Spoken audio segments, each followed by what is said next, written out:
Hello વિદ્યાર્થી મિત્રો, આજના લેક્ચરમાં આપણે વાત કરશું કલમ 54 ઈ અને 54 એફ વિશે અને પછી 54 એફને લગતો એક દાખલો લેશું।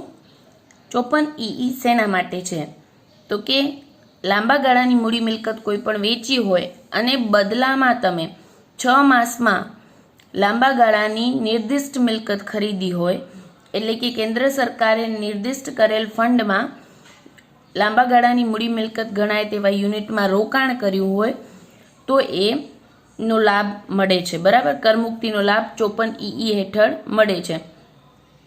આ વાત કરી આપણે શેની, કઈ મિલકત ફેરબદલી કરી હોય અને બદલામાં કઈ મિલકત ખરીદી હોય। યાદ રાખીએ 1/4/2016 કે ત્યાર પછી આ રોકાણ કરેલું હોય અને એની રકમની મર્યાદા શું છે તો કે મૂડી નફો અને આપણે નવી મિલકતની ખરીદી, બે પૈકી જે ઓછી રકમ હોય એ તમને કરમુક્તિ મળે છે। અને 54 ઈસી જેમ જ અહીંયા પણ લિમિટ છે 50 લાખની, 50 લાખ સુધી મહત્તમ અહીંયા તમને કરમુક્તિ મળે છે। આનાથી વધુ મૂડી નફો મળ્યો હોય આ મિલકત વેચતી વખતે તો તમને 50 લાખથી વધુ કરમુક્તિ મળતી નથી। અને આવી કરમુક્તિ તમે લીધી છે તો એ કરમુક્તિ ક્યારે રદ થાય તો કે આ જે નવી મિલકત ખરીદી છે એ 3 વર્ષમાં વેચી દેવામાં આવે તો એની કરમુક્તિ રદ થાય છે। એટલે અહીંયા મેળવેલ કરમુક્તિ તો રદ થાય પણ ઈ મિલકત વેચવાથી પણ જે નફો થાય એ પાછો કરપાત્ર થઈ જાય છે।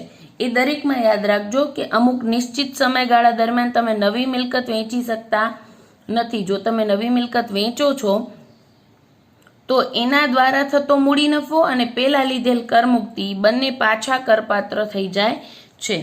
એ તો દરેક કલમમાં લાગુ પડશે।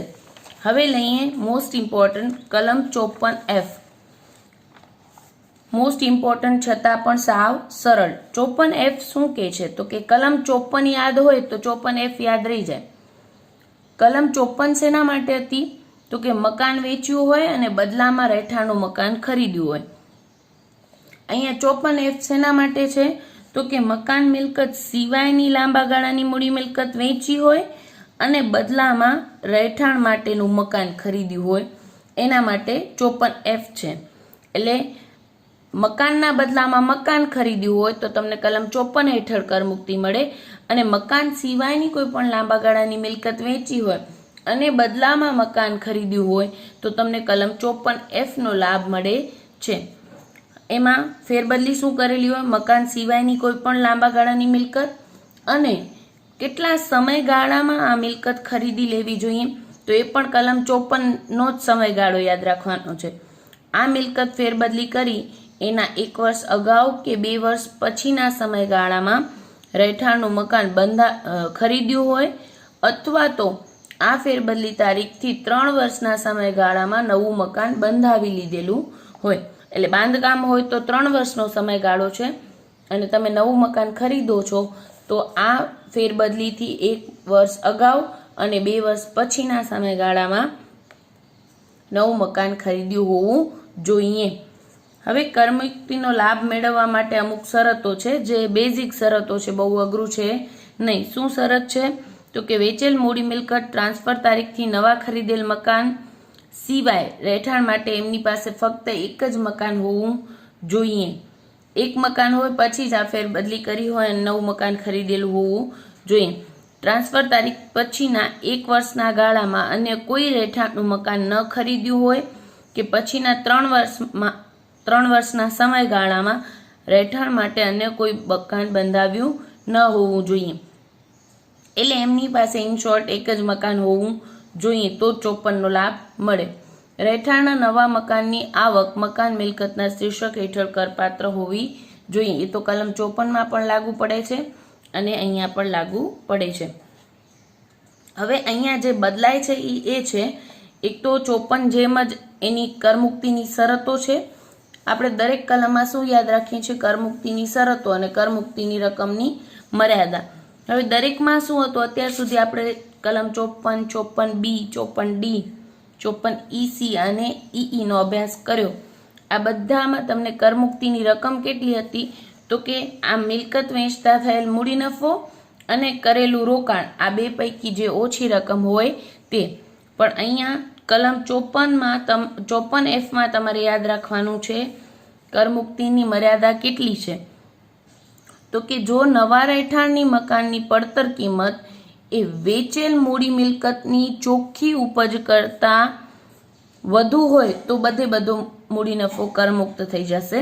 પણ એના કરતાં ઓછી હશે, ચોખ્ખી મિલકત કરતાં ઓછી હોય તો પ્રમાણસર ધોરણે કરમુક્તિ મળશે. યાદ રાખીએ, આપણે આ જે મકાન મિલકત સિવાયની કોઈ પણ લાંબા ગાળાની મૂડી મિલકત વેચી છે એમાં જેટલી ચોખ્ખી વેચાણ ઉપજ થાય છે એટલી રકમ આપણે નવા મકાનમાં રોકી દીધી છે તો બધો મૂડી નફો કરમુક્ત થઈ જશે. પરંતુ આમાંથી મળતી જે મિલકત વેચી છે એમાંથી મળતી ચોખ્ખી ઉપજ બધી તમે નવા મકાનમાં નથી રોકી તો પ્રમાણસર રકમ કરમુક્તિ તરીકે મળશે.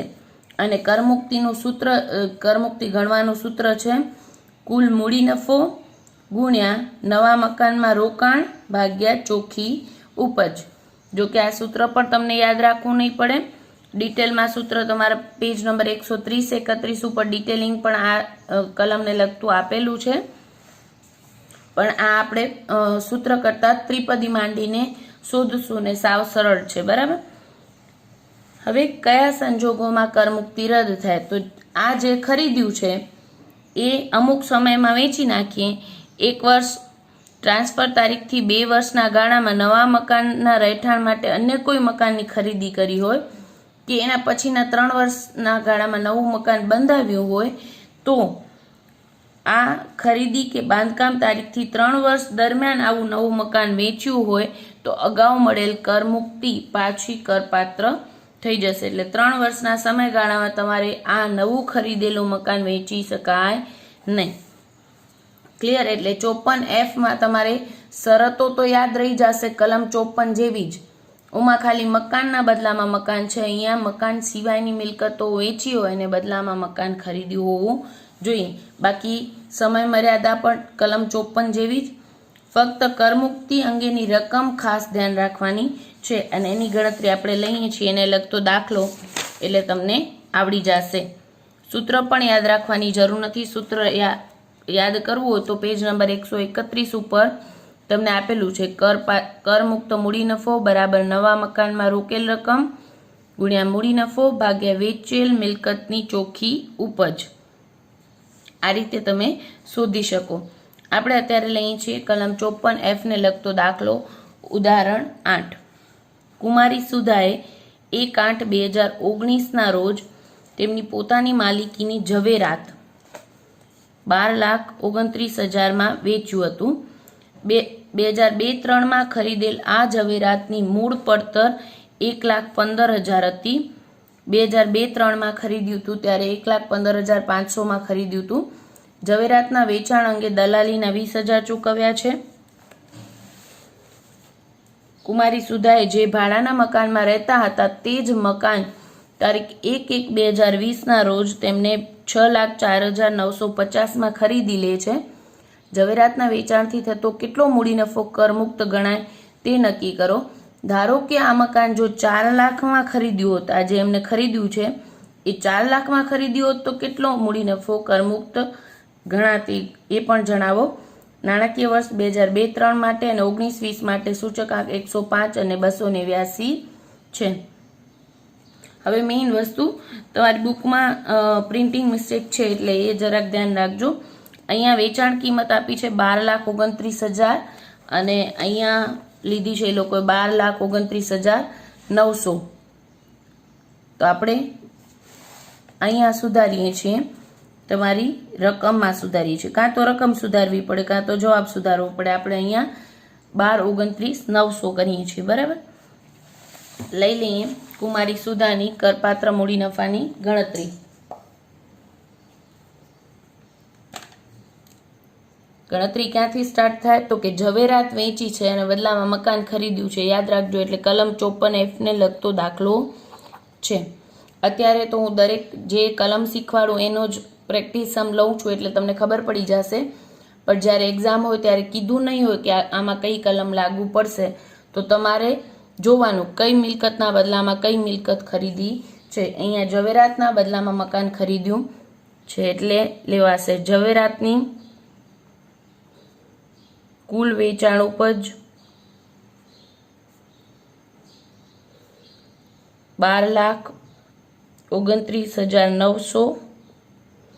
એમાંથી બાદ કરશું આપણે દલાલીના એટલે કે ફેરબદલીના ખર્ચા જે થયા હોય 20,000 એટલે 12,09,900 આપણી શું ગણાશે? ચોખ્ખી વેચાણ ઉપજ.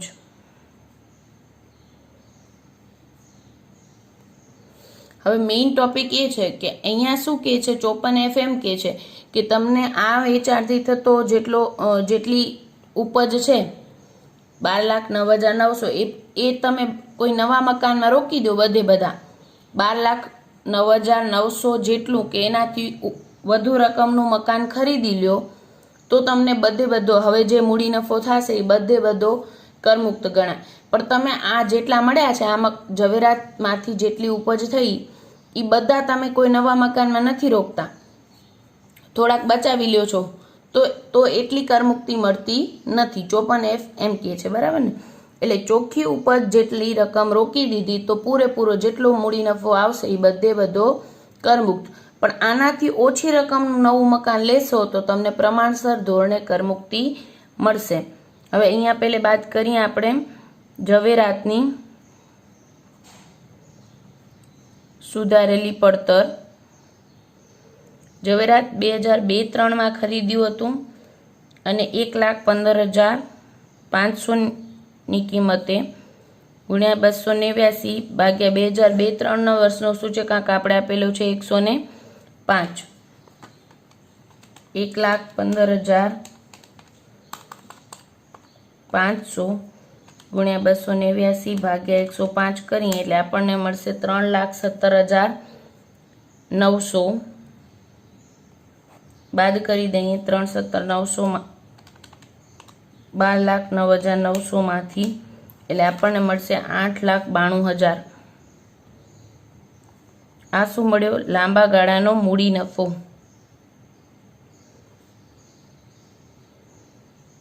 એટલે સુધી તો બધાને આવડતું હોવું જોઈએ ને બધા જ દાખલામાં આટલું તો તમારે કરવાનું જ હોય છે. હવે આવે છે કલમનો લાભ લેવો. આપણે લેશું કલમ 54F હેઠળ કરમુક્તિ. કેટલી? તો કે આ જે ઝવેરાત છે એ કઈ તારીખે વેચી છે? 1/8/2019 રોજ. અને બદલામાં નવું મકાન ખરીદ્યું છે 1/1/2020 રોજ.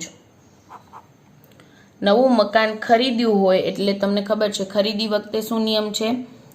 આ ફેરબદલી તારીખથી 1 વર્ષ અગાઉ અથવા 2 વર્ષ પછીના ગાળામાં નવું મકાન ખરીદ્યું હોવું જોઈએ. તો આ August, September, October, November, December 5 મહિનામાં જાન્યુઆરીની 1લી તારીખે ખરીદી લે છે. એટલે 5 મહિનામાં ખરીદી લીધું છે એટલે એને સમય મર્યાદાની શરત બરાબર પાલન કર્યું છે, બરાબર.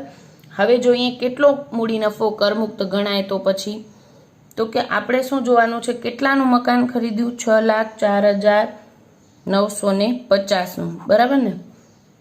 હવે મેઇન વસ્તુ એ છે કે હમણાં જ આપણે વાત કરી કે જેટલી ચોખ્ખી ઉપજ છે એટલી રોકી દે તો એને પૂરેપૂરી કરમુક્તિ મળે.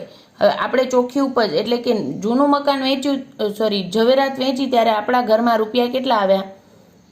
12,09,900 આવ્યા. અને તમે નવું મકાન કેટલાનું ખરીદ્યું? 6,04,950નું.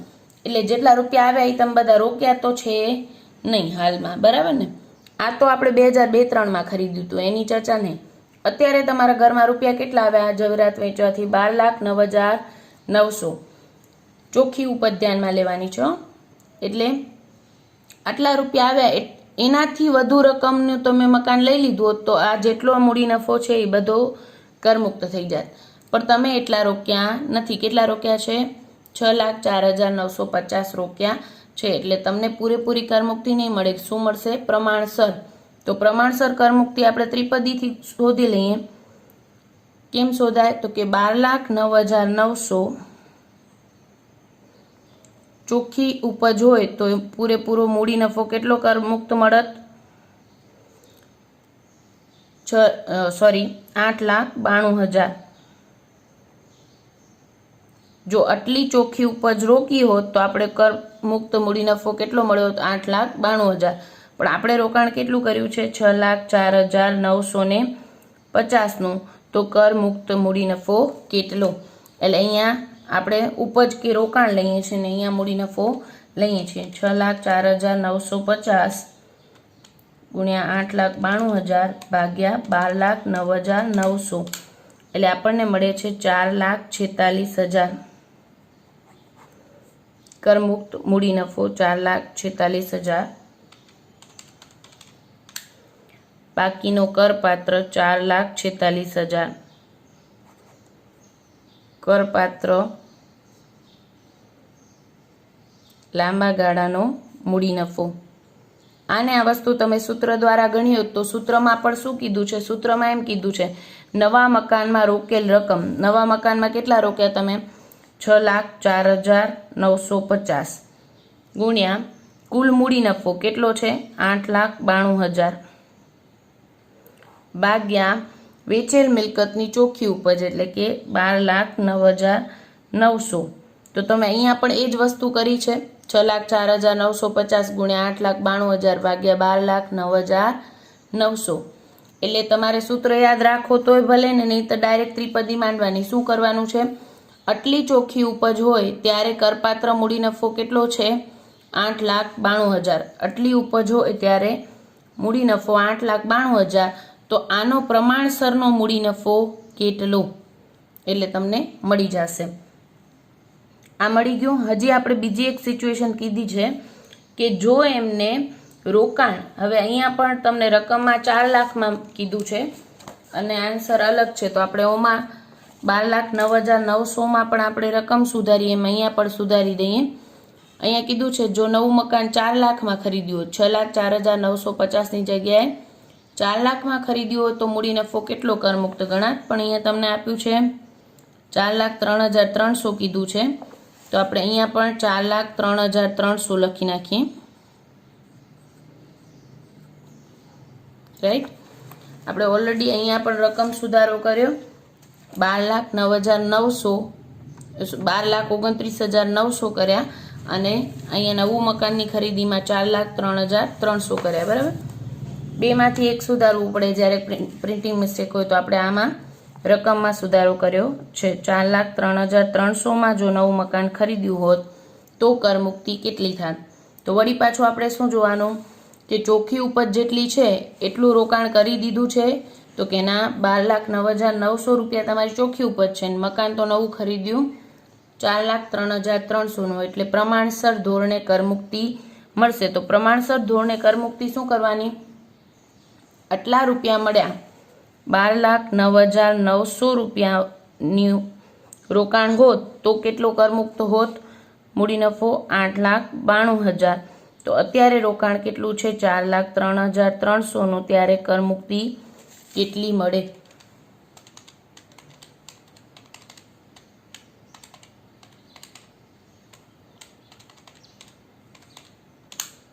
એટલે તમને મળશે 2,97,333 રૂપિયા.